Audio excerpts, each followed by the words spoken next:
following story contains images that may be disturbing to some viewers. I came across one of the darkest stories that I've seen in a long time. I mean, we do stories about college kids gambling on sports. What I find fascinating about the story is that it isn't just a case of kids gambling on sports as a pastime during college football season. It's what can go really wrong when it gets out of hand.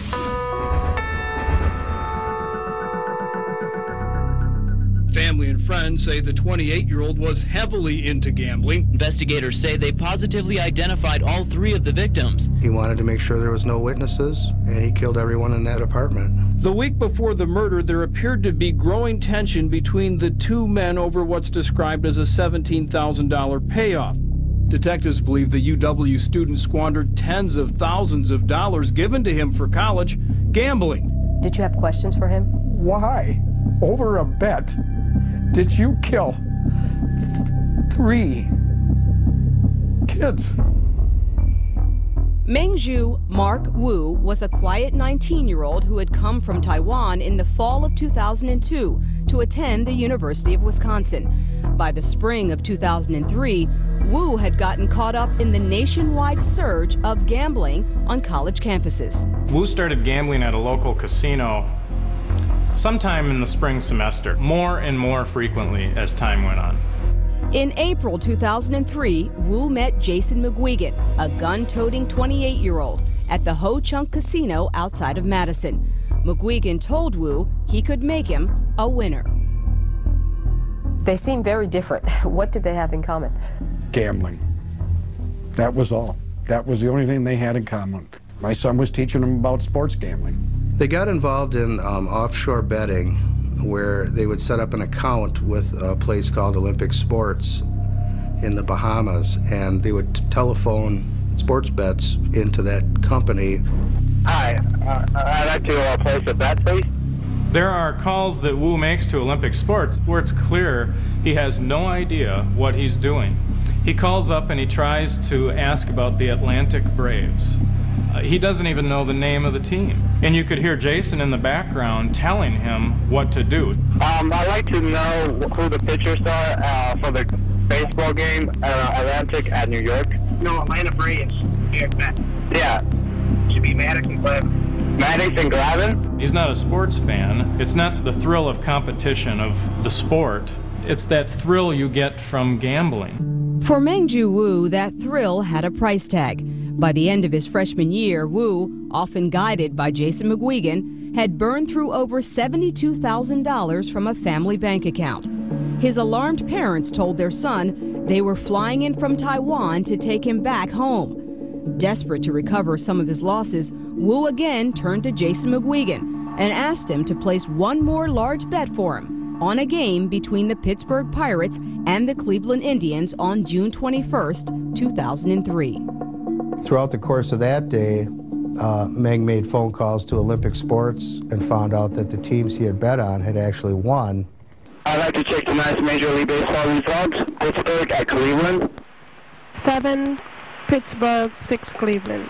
Which he was going to put in his bank accounts so that when his parents got here in a few days, he could show his parents that he had money. He announces this to Jason in front of a group of people, saying, "You just won me 17 grand. At that point, Jason has his Glock in his waist. He pulls it out, points it at Wu, and says, "Shut the f*** up," and puts it back in. Jason had never placed that bet, and Meng did not win $17,000. Jason knew that Meng was going to be going back to Taiwan as well, and he knew if he just could blow him off for a few days, Meng would be gone.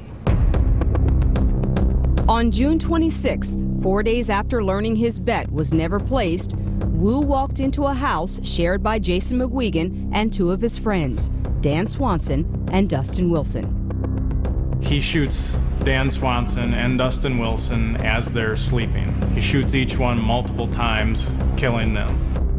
And he shoots Jason in Jason's own bedroom twice and kills him. For Robert McGuigan, the anguish over his son's murder is complicated by the knowledge of his son's complicity.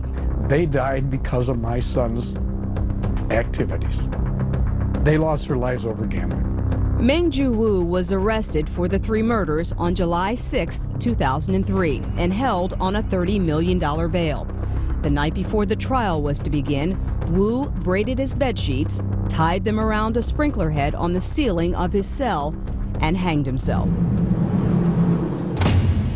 There's 4 people here that lost their lives, and it all stems from the problems that Meng-Ju Wu had with sports gambling. I know that you didn't get to talk to the parents of the Taiwanese kid in the piece. I would want to know, how do you let an account drain of $75,000 before you start to find out what's going on? And obviously, we would have loved to have been able to talk to Meng-Ju Wu's family there back in Taiwan, and we reached out to them through their attorney. We're told no way. Our understanding is that the family is kind of well off, that this was a joint account that they had with their son for him to be in school, whereas your joint account that you may have had and my joint account that we may have had with our parents may have had a couple $100 in it for us to spend. But for him, my understanding is that they knew that something was wrong, but he kept reassuring them, the money's going to get put back, the money's going to get put back. But they knew something was wrong, which is why they were on their way here to take him home. Through the course of doing this story, we've learned that there are so many groups out there. We talked to so many other kids who had this, same gambling addiction. I absolutely understand why Mark Wu did what he did. I would lay in my bedroom and think of horrific things that I would do or could do to obtain money. According to the International Center for Problem Gambling, 87% of college-aged problem gamblers, that's over 1 million people, commit crimes to support their habit. Students in treatment for gambling addiction agree to speak with E60 on the condition of anonymity. I would destroy anything that came between me and gambling. I got involved with some people that were selling drugs, and I've also robbed people face to face. I would lose amounts of money and then go chase the money to the point where I would wipe out an account and then have to go steal more to get an action, and then I would lose that, and then I would think about getting a gun and blowing my brains out. At that point, I knew I needed serious help. One of the reasons that college campuses are such a hotbed of gambling is you've got almost a perfect storm of factors that have come together. Keith White of the National Council on Problem Gambling says wagering by college-aged kids, ages 18 to 24, has increased a full 30% in the past 20 years.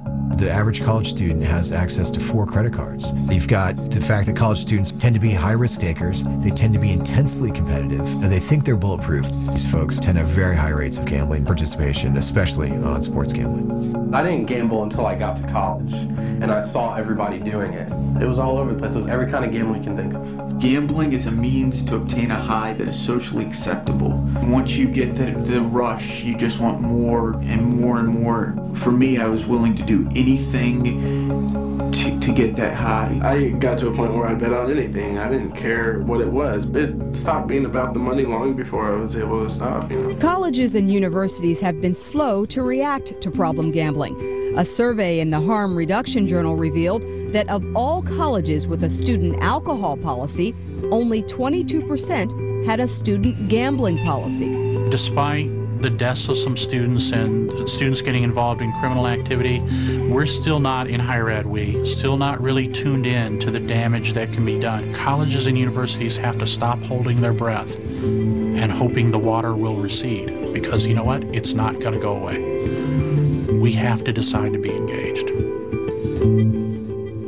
What do you think now, Lisa? I mean, you cover a lot of college football. You're in college football towns all the time. You open up the newspaper, and the lines are printed in every paper in the country. What do you think when you see those things now? That we're talking out of both sides of our mouths. We have poker on every night of the week almost, it seems like. And, quite frankly, we kind of promote on our air all the time, gambling, betting on sports. I mean, every Sunday you can see the analysts giving the lines on the games, and you know, what kind of society really do we live in where we tell kids this is bad, this is bad, this is bad, and then yet we turn around and give them all the access in the world and kind of glamorize and promote the very things that we tell them not to do.